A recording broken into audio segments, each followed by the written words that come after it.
Hello friends, आप देख सकते हैं हम माइक्रोसॉफ्ट एक्सेल को स्टार्ट कर रखे हैं। माइक्रोसॉफ्ट एक्सेल की आज की इस क्लास में मैं आपको पढ़ाऊंगा क्रिएट फ्रॉम सेलेक्शन। ठीक है, ये एक ऑप्शन है जो माइक्रोसॉफ्ट एक्सेल में फार्मूला टैब के भीतर आपको मिलेगा। आप देखो यहाँ पे ये टैब यहाँ पे आपको दिख रही है, जैसे कि होम टैब है, आप देखो यहाँ पे ये इंसर्ट टैब है, पेज लेआउट टैब है और यहाँ पे है फार्मूला टैब। इसी के भीतर आपको ये ऑप्शन मिल जाएगा create from selection. Just click करता हूँ क्रिएट फ्रॉम सेलेक्शन। अब इसका क्या उपयोग है ये तो अभी हम लोग सीखेंगे। देख सकते हो कि मैंने कुछ यहाँ पे अपने इस पेज के ऊपर यहाँ पे कुछ आइटम नेम और उसका प्राइस यहाँ पे लिखा है। जैसे आइटम में मैंने कंप्यूटर्स के पार्टों को ले रखा है, उनका प्राइस यहाँ पे राइट किया है। ठीक है, एग्जाम्पल के रूप में मैंने कुछ यहाँ पे हॉरिजेंटल भी टाइप किया है, जैसे कि नेम, एज और मार्क्स। पहले मैं इस डेटा पे काम करने वाला हूँ। इसको सबसे पहले आप इसे सेलेक्ट कर लीजिएगा। ऐसे सेलेक्ट करने के बाद आपको फार्मूला वाले इस टैब के ऊपर क्लिक करना है। क्लिक करने के बाद आपको क्रिएट फ्रॉम सिलेक्शन वाले ऑप्शन पे करना है क्लिक। और जैसे ही क्लिक करूँगा ना, देखो आप यहाँ पे मैंने यहाँ पे डायलॉग बॉक्स ओपन कर रखा है जिसमें 4 चेक बॉक्स आपको दिख रहे हैं। एक तो टॉप रो लिखा गया, एक left column, bottom row and right column. अगर मैं टॉप रो को सेलेक्ट करूँगा तो इसमें जो आपका वैल्यू होगा ना, create a name from value in the, कहाँ पे होगा, टॉप से होगा, टॉप रो में होगा। टॉप रो का मतलब होगा कि यहाँ पे जो वैल्यू नीचे लिखा गया तो जो हेडिंग है नेम एज मार्क्स, इसको क्या करेगा, ये हेड यहाँ पे क्रिएट कर देगा नेम के अकॉर्डिंग। ठीक है, अब जस्ट मैं इसको सेलेक्ट कर लेता हूँ टॉप वाले को और इसके बाद ओके वाली बटन पे करूँगा क्लिक।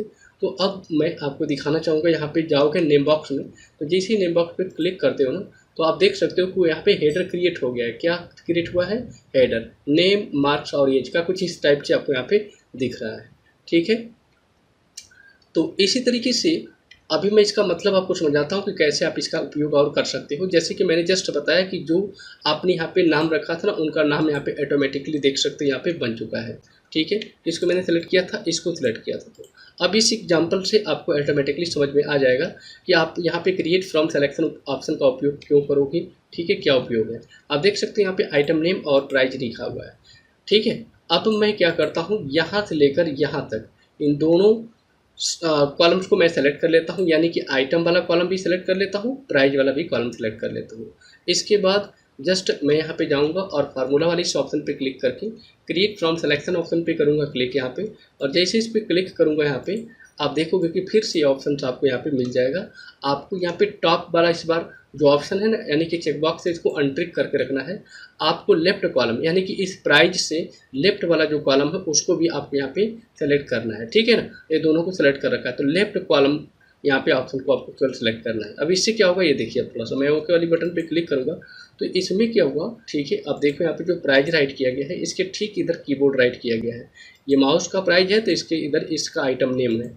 ये यहाँ पे मॉनिटर का प्राइस है तो ये आइटम नेम है। पेन ड्राइव है तो पेन ड्राइव का ये यहाँ पे अमाउंट है तो इसका आइटम नेम है। ये यहाँ पे इसका प्राइस है तो इसका ये आइटम नेम है। अब इससे क्या हुआ ये देखो, आप यहाँ पे जब आप यहाँ पे क्लिक करोगे तो आप देखोगे कि इन सभी का हेडर क्रिएट हुआ है केवल। यहाँ पे देखिए, जैसे मैंने पहले के 3 यहाँ पे हेडर क्लियर किए थे, आपको पता ही है, इसमें से नेम का, एज का और किसका, मार्क्स का। तो अगर आप उसे हटाना चाहते हो तो आप यहाँ से हटा भी सकते हो। अगर उस नाम को आप हटाना चाहते हो तो सिंपली आप यहाँ पे नेम मैनेजर वाले ऑप्शन पे क्लिक कर लेना और जो आइटम है इसी को आप देख लो यहाँ पे और इनको डिलीट कर लो। तो एज को मैंने डिलीट कर दिया, ये देखो ऐसे क्लिक करूँगा यहाँ पे। ठीक है, एज के बाद क्या था, इसमें मार्क को सेलेक्ट करूँगा और इसको भी डिलीट कर देता हूँ यहाँ से। अब देखो यहाँ पे सारे आइटम इसके डिलीट हो चुके हैं। क्लोज करूँगा यहाँ पे तो आप देखो केवल यहाँ पे जो अब नाम दिखेंगे इस आइटम के ही नेम दिख रहे हैं। ठीक है, जो यहाँ पे मैंने नेम तैयार किया था, आइटम नेम।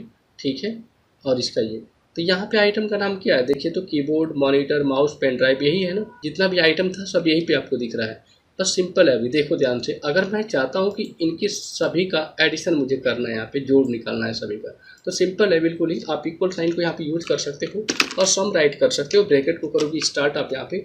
अगर मुझे कीबोर्ड की वैल्यू और माउस की वैल्यू को ऐड करना है तो सिंपली आपको कुछ करना नहीं है। यहाँ पे आप कीबोर्ड और माउस ही राइट कर दो। आप यहाँ पे लिखो कीबोर्ड तो ऑटोमेटिक देख सकते हो कीबोर्ड यहाँ पे आ रहा है, तो कीबोर्ड यहाँ पे राइट कर दो और प्लस का साइन यूज कर दो और इस पर क्या लिख दो, आप माउस लिख दो। ये देखो माउस राइट कर देंगे आप यहाँ पे तो माउस भी प्लस हो गया साथ में। फिर प्लस करता हूँ, इस बार मॉनिटर को राइट कर देता हूँ तो मॉनिटर भी यहाँ पे ऐड हो जाएगा। तो जिस जिस को भी ऐड करना है बस नाम लिख दोगे, ब्रैकेट को बंद करके एंटर बटन को प्रेस कर दोगे तो आप देखोगे कि इन सभी की वैल्यू को जोड़ के आपको टोटली यहाँ पे रिजल्ट आपको दे दिया। ये तीनों आइटम, मॉनिटर, माउस और कीबोर्ड का। ठीक है, तो सेल के नेम को देने का बस मतलब यही है कि आप उसका नाम दे देंगे तो नाम के हिसाब से आप उसे क्या कर सकते हैं, यूज कर सकते हो।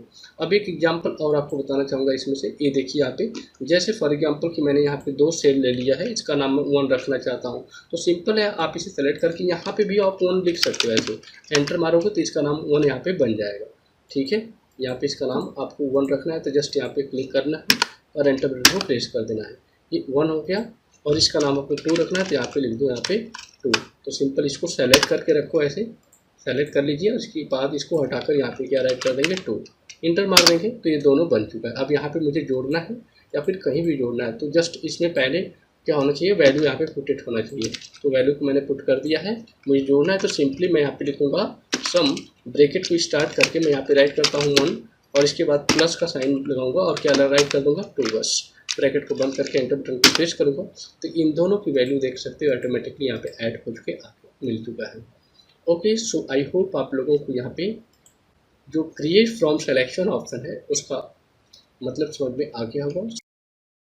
इनडायरेक्ट नाम का फंक्शन माइक्रोसॉफ्ट एक्सेल में चलता है। अब इसका उपयोग क्या है ये तो मैं अभी आपको बताऊंगा। ठीक है, इससे पहले अगर आप वीडियो को फर्स्ट टाइम देख रहे हैं तो प्लीज़ चैनल को सब्सक्राइब कर दीजिएगा, साथ में बेल आइकन को हिट कर दीजिए जिससे कि मैं यहाँ से कोई वीडियो अपलोड करूँ तो उसका नोटिफिकेशन आपको ऑटोमेटिकली मिल पाए। सो आइए स्टार्ट करते हैं इनडायरेक्ट फंक्शन को और सबसे पहले देखते हैं कि इसका वर्क क्या है। इनडायरेक्ट फंक्शन आप देख सकते हो कि मैंने कुछ यहाँ पे डेटा टाइप किया, जैसे फॉर एग्जांपल नेम टाइप किया है, एज टाइप किया और मार्क्स टाइप कर रखा है। और नेम का सेल एड्रेसिंग मैंने नीचे लिखा है। नेम जिस सेल में लिखा गया है उस सेल का एड्रेस क्या है, H8 है। एज जिस सेल में लिखा गया है उस सेल का एड्रेस क्या है, I8 है। इसी तरीके से मार्क्स जो है जिस सेल में लिखा गया है उस सेल का एड्रेस क्या है, J8 है। अगर आप यहाँ पे इनडायरेक्ट फंक्शन का उपयोग करोगे तो होगा क्या, आप जानते हैं कि माइक्रोसॉफ्ट एक्सेल का कोई भी फार्मूला बिना इक्वल साइन का नहीं चलता है। तो सबसे पहले इक्वल का साइन लगाना जरूरी है, फिर आप लिख सकते हो इनडायरेक्ट। यहाँ पे इस तरीके से आप देख सकते हो, जैसे मैं इनडायरेक्ट लिखा तो नीचे इनडायरेक्ट यहाँ पे फंक्शन का नाम डिस्प्ले भी किया इसने। ब्रैकेट को करूँगा स्टार्ट, यहाँ पे कह रहा है कि रेफ टेक्स्ट यहाँ पे लिखा गया, तो इसमें आपको सेल की एड्रेसिंग पुट करना है। क्या डालना है, सेल की एड्रेसिंग। जस्ट आप इस पर क्लिक कर दो, सेल का एड्रेस यहाँ पे आ जाएगा। कॉमा लगा के आपको केवल ट्रू या तो क्या लिखना है, फॉल्स लिखना है जानने के लिए। तो आप ट्रू फॉल्स के जगह पे 0 1 भी पुट कर सकते हो, बट मैं इंग्लिश में ट्रू ही लिख देता हूँ। ऐसे आप देख सकते हो मैंने राइट भी किया और जस्ट सिंपली मैं एंटर बटन को प्रेस करूँगा ना तो आप देखोगे H8 में जो डेटा होगा, H8 सेल में जो डेटा होगा यहाँ पे आ जाएगा आपका। एंटर बटन को प्रेस करता हूँ, आप देखो अभी H8 में क्या लिखा गया है, नेम। तभी तो H8 को मैंने यहाँ पे लिखा तो यह डेटा निकल कर आपके सामने यहाँ पे मिल चुका है। इसी तरीके से अगर आप यहाँ पे इक्वल साइन लगाओ और INDRDIRECT लिखो, ब्रैकेट को स्टार्ट कर दो और केवल इस सेल का एड्रेस आप डाल दो, रेफरेंस आ जाएगा। कॉमा लगाइएगा और यहाँ पे ट्रू लिख दीजिएगा। ऐसे ब्रैकेट को बंद करके एंटर बटन को प्रेस कर दीजिएगा। आप देखो मार्क्स आ चुका है यहाँ पे अभी। ओके, तो आप देख सकते हो कि मैंने J8 का भी लिखा तब भी आपको इसने क्या किया, यहाँ पे रिजल्ट आपको दे दिया है। ठीक है, तो आप जिस सेल का एड्रेस अगर यूज करना चाहते हो तो सिंपल आपको फार्मूला क्या लिखना है, इनडायरेक्ट और सेल का एड्रेसिंग और ट्रू लिख देंगे तो इस तरीके से उस सेल के डेटा को ये निकाल के आपको दे देगा। कौन सा function, indirect function. Indirect function क्या काम करता है, जिस सेल का एड्रेस लिख दोगे और उस सेल में जो डेटा लिखा होगा उस डेटा को आपको यहाँ पे दे देता है। आई होप आप लोग को ये समझ में आ चुका होगा। दूसरा जो आपको फंक्शन है आपके पास यहाँ पे इफ फंक्शन। इफ फंक्शन क्या काम करता है इसको देखो। सपोज दैट कि मैं इसे पता करना चाहता हूँ कि जो लड़का 33 नंबर से ज़्यादा नंबर पाया है वो पास है।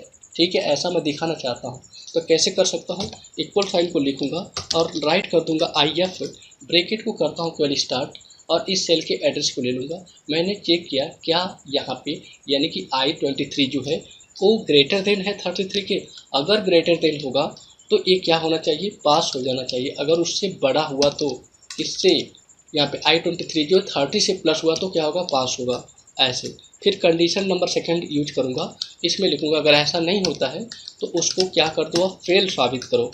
बस मैंने फेल राइट किया और यहाँ पे ब्रैकेट को बंद करके जैसे ही एंटर बटन को प्रेस करूँगा रिजल्ट आपको फेल ही मिलेगा, क्योंकि यहाँ पे जो लड़का है नंबर कितना प्राप्त किया है 32। मैंने कहा था जो 3 से प्लस होगा वो पास होगा केवल। तो 32 नंबर पाया है, इसके वजह से ये फेल है। अगर सपोज दैट 33 नंबर पाया होता तो क्या होता है, पास होता। मैं डबल क्लिक करूंगा और नीचे तक देखोगे कि डेटा यहाँ पे आ गया। ये 45 नंबर पाया इसलिए पास है, ये 12 नंबर पाया इसलिए फेल है, ये 14 नंबर पाया है इसलिए फेल है, 99% पाया है इसलिए पास है, 82% पाया है इसलिए पास है, 56% पाया है इसलिए पास है। तो आप देख सकते हो कि इफ फंक्शन का उपयोग आप माइक्रोसॉफ्ट एक्सेल में इतना ईजिली कर सकते हो। ये सिंटैक्स है इसका जो मैंने यहाँ पे राइट किया है। ओके, आई होप ये क्लियर हुआ क्या होगा।